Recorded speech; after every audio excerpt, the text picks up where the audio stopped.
to the Dirty Kitchen. We've got another Alpha Graphics quote of the day, and this one is a good one, I think. So I'm actually going to start with another old Bible story that probably no one knows much about this one, but it's not even necessarily much of the story, but it helps with context. So there was a guy named King Jehoshaphat back in the Bible days, and he built a whole fleet of trading ships. And the purpose of these ships was to go to this place called Ophir and bring back a bunch of gold for his country. So what happened though with these ships was that a storm came up, blew these ships up against the rocks and busted them all up and completely destroyed the whole fleet of ships. So he built all these ships and they never got out of the harbor. So why do I tell you this story?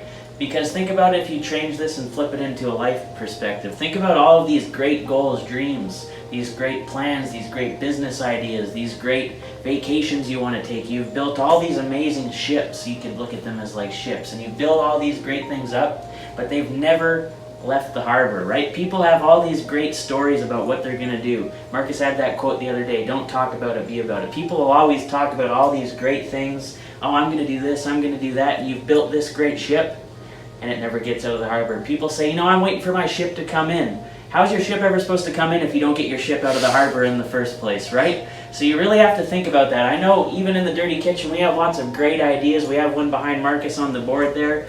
And I think that even ourselves in here, at least myself, I could focus on really, after I've come up with these cool dreams, these cool ideas, I need to get them out of the harbor because there's no point. Think about all of the work back in the old days it took to build ships. They built a whole fleet just to see them crash against the rocks and be all lost for nothing. And people will do that their whole lives, and then by the time it's time to take on that bucket list, they've already kicked the bucket, so they just never got out of the harbor. So I think that one's a powerful one for you guys today. You can think about what ships you've built right now that are just waiting in that harbor, waiting to get out into the open ocean, and then maybe one day your ship really will come in, but first you got to get it out. So thanks for watching. We'll catch you on the next one.